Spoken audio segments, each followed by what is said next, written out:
Hey, welcome to a battery test, and a pretty big one. This is Samsung's top-end phones, including this new Galaxy S21 Ultra versus Apple's. So let's find out, in 2021, which of these companies actually gives you more?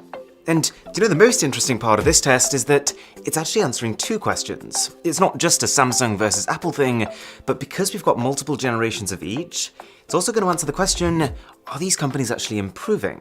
Because is it just me, or do we get told every single year that smartphones just got more battery efficient? And not by some small amount, we get given figures like 20-30%. But is that actually translating to 20-30% more battery life? Well, if you have a look at the current battery percentage figures, you can see that, well, no, it's probably a little early to say anything yet, but what is interesting is that the only phones that seem to have lost any battery at all are Samsung's. Apparently, both iPhones are still on 100%, which seems pretty sus to me. Now, I've got to admit something. This whole prospect of doing a battery test, of effectively setting up 5 phones and sitting there waiting for them to die, is not normally my idea of a fun day. But this test in particular, at the risk of sounding like I've lost the plot, I was actually looking forward to, because the stakes have never been higher. This new Galaxy S21 Ultra is the first phone in the world to use Samsung's supposedly fixed Exynos chipset. I probably don't need to tell you that Samsung, with their last chip, the Exynos 990, that you see in the S20 Ultra and the Note 20 Ultra, did not do a great job. That chip went down like a lead balloon in terms of both performance and battery life. But this is redemption time. This is make or break. This is potentially the last straw for Samsung's chip division. And they're very aware of it. For this new Exynos 2100, they had this big flashy reveal event where they basically said, hey, we heard you, we know we messed up, but this time we're right. This time you're going to be blown away. I will say, nothing to do with how good the chip actually is, I like their new naming convention. It seems like this year Samsung has basically named their phones, and actually their chips too, after the year they release in, which just makes so much more sense. Okay, where are we at now? So the iPhones are still leading, but that lead is slipping.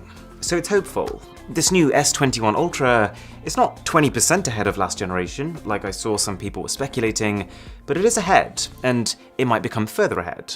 Now, one thing that I just have to give to Samsung is that what they may not have given in battery efficiency in past years, they have given in battery size. Like this Galaxy S20 Ultra has a 5,000 mAh cell, especially when that was announced, that was considered gargantuan. And even now, if you compare it to the size of the batteries on those iPhones, you can tell that it is a big number.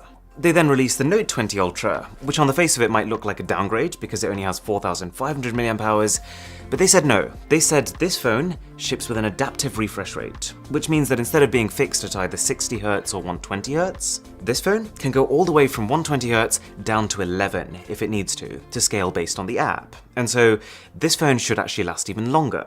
And that's what makes their very latest one all the more exciting. It's got that big battery from the S20 Ultra, it's got the adaptive refresh rate of the Note 20 Ultra, and it's got this new Exynos chip that neither of them have. Is it working? Well, kind of, yeah. The iPhones are starting to come back to earth, as you can see by their battery percentages. The S20 Ultra and the Note 20 Ultra are really starting to feel the burn, and this new phone is kind of peeling away from the pack. I remember at this point while I was filming this video thinking, oh dear, I've seen phones last 8 hours on a battery drain test before. If this beats that, I'm not going to bed tonight. But at the same time, I would rather sleep a little later one night than have phones that die in the middle of the day. Just putting battery efficiency to the side for a second, can we just appreciate how the battery capacities on phones have just skyrocketed in the last few years? I was actually watching back one of my 2017-2018 battery comparisons. This is not a recommendation, they are not good videos, but it was crazy, I couldn't believe it. Like, phones just a few years ago did not even hit 4,000 mAh in capacity, and now we've got 5. And there were a lot of phones back then getting singled out and praised just for being able to last 5 hours of screen on time. If you look at this table right now, we are already past 5 hours. That said, what we're doing right now, recording 4K video on every single phone, is one of the most demanding things you can do to a battery, because it effectively uses every major component of your phone. So that should bring it down a little bit. And at this point I feel like I've got to say, the new Exynos chip is working.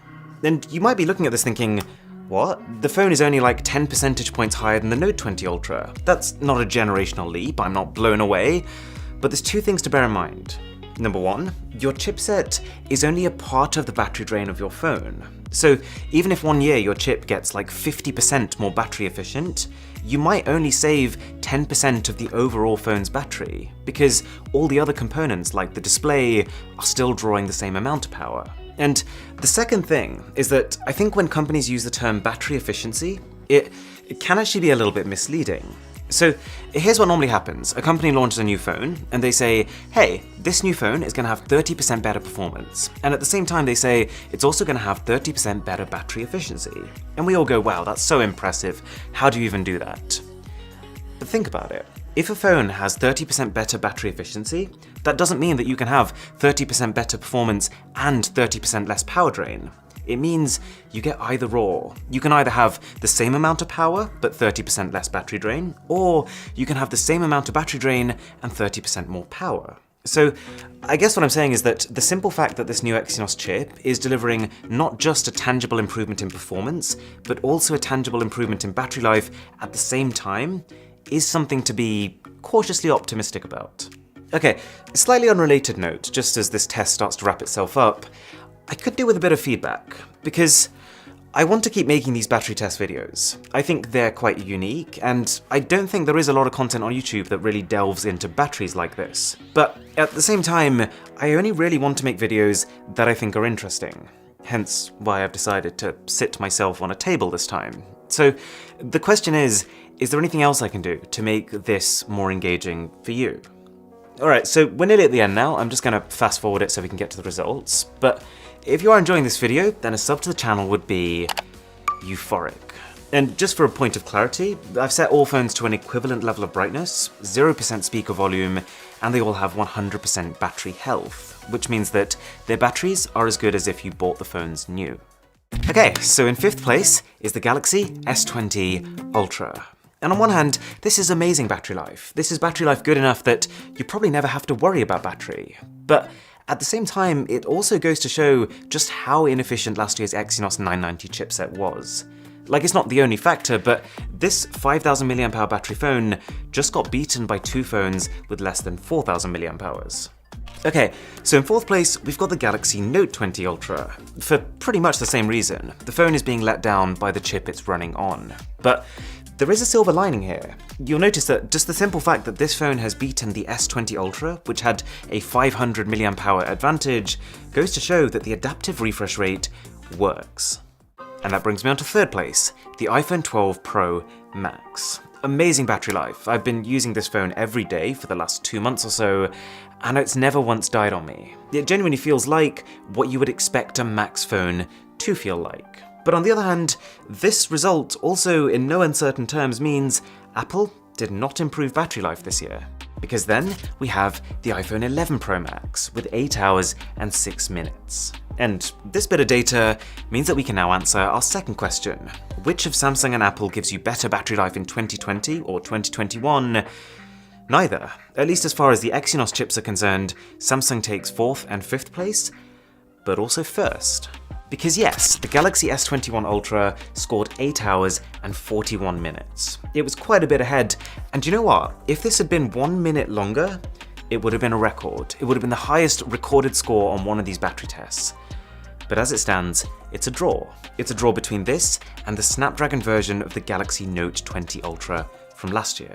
And there's two conclusions we can draw from that. One, while it's not really fair to compare scores between tests, because I'm running slightly different apps in all of them, this is a good score. This is a very good score. But at the same time, the very fact that this year's Exynos phone is doing about as well as last year's Snapdragon phone doesn't exactly bode confidence for how it's going to fare versus this year's Snapdragon phone. But I am working to get that phone as soon as possible to do a side-by-side test, so just bear with me on that one, it's coming. And with that being said, I really hope you enjoyed this video. Thank you for watching. My name is Aaron,